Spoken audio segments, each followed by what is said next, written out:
October. The month of ghosts, pumpkins, and everything spooky. And while most people were watching horror movies and carving jack-o'-lanterns, a real-life horror story was unfolding in Florida, involving blood rituals, graveyards, and a self-proclaimed vampire lord named Rod Ferrell.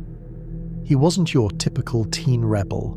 He believed, truly believed, that he was a 500-year-old vampire named Visago, and the small town of Eustis, Florida, would soon learn what that kind of delusion looks like when it turns deadly. This wasn't some creepy urban legend or campfire story either.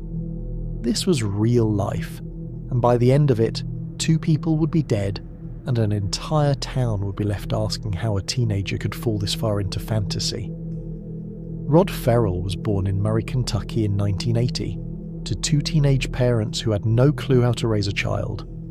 His father left to join the military, and his mother, Sandra Gibson, worked as an exotic dancer and occasional sex worker. Sandra dabbled in the occult from a young age.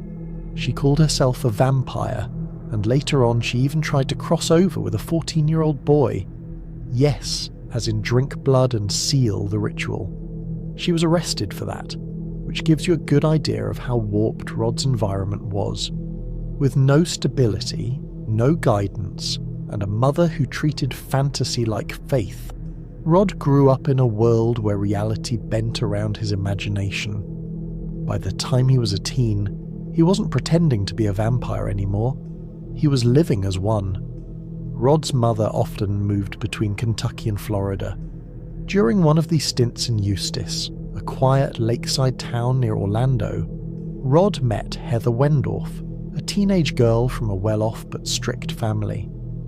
Heather was rebellious, the kind who loved to push boundaries, and she found Rod fascinating.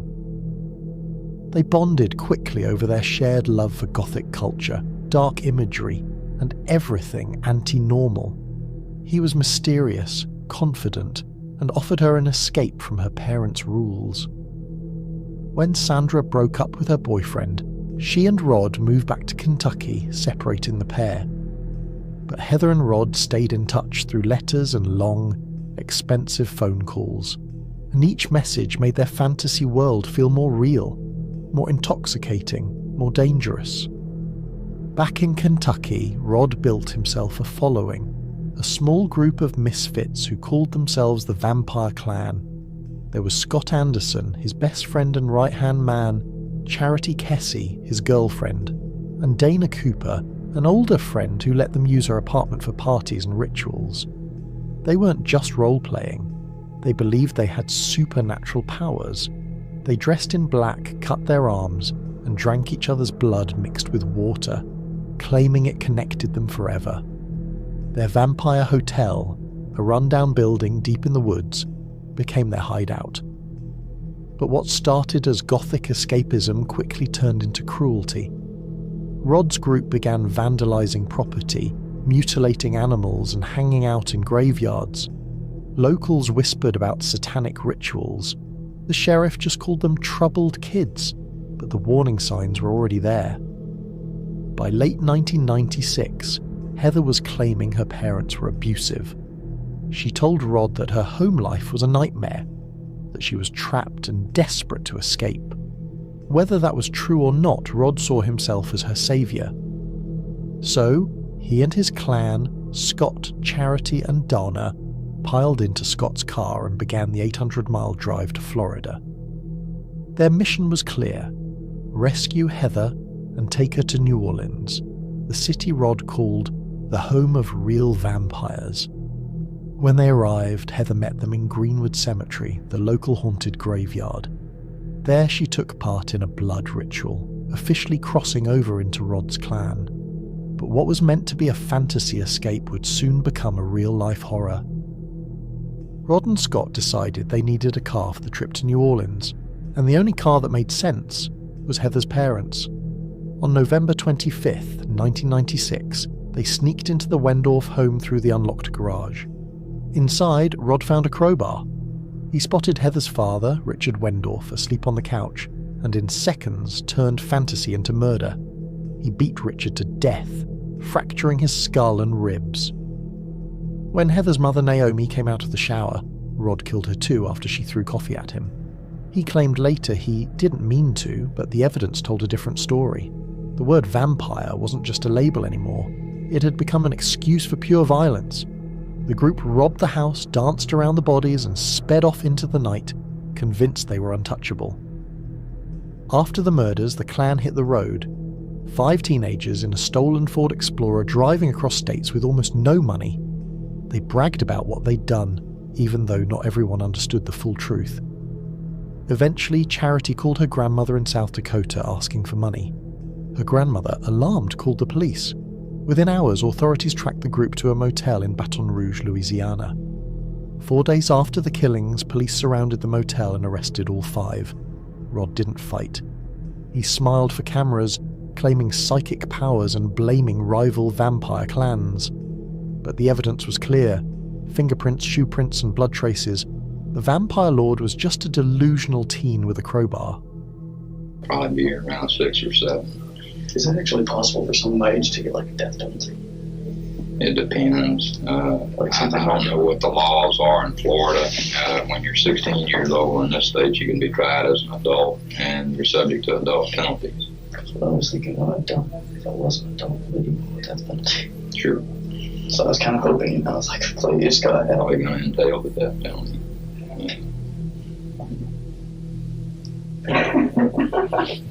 I'm sorry, this is just like a big fucking joke. My whole life seems like a dream, so... My childhood was taken away at 5. I don't know whether I'm asleep or dreaming anymore, so... Whatever. Well, I know I can wake up in 5 minutes. I can assure you it's not a dream. So it felt pretty good. Anything else you want to add? Got a question for y'all. Okay. You seriously think I'm fucked? Hard to tell. We can't guess the system. Rod was charged with 2 counts of first-degree murder. His defense claimed insanity, pointing to his warped childhood and his mother's influence. But the court wasn't moved. In 1998, he was sentenced to death, the youngest person on death row in America at the time. The judge called him a disturbed young man who had been failed by his family and society, but still responsible for his choices. It's not so hard for some of us to understand how a person like Rod Ferrell, with one of the most dysfunctional family environments anyone could ever be cursed to be raised in, would have turned out in such a manner.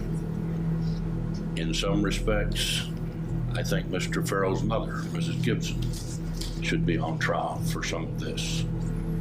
At every stage of the way, she thwarted every attempt to find Mr. Ferrell the psychological help that he needed. Purposefully, advertently, she kept him from receiving the help that he so desperately required. Rod, I say to you, I think you're a disturbed young man. I think your family failed you. I think society failed you.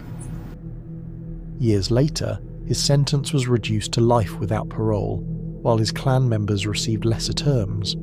Heather was released entirely, though many still believe she knew more than she ever admitted. Today, Rod Ferrell remains behind bars, still calling himself a vampire.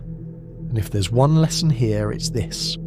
Sometimes the scariest monsters aren't born from horror movies. They're created at home.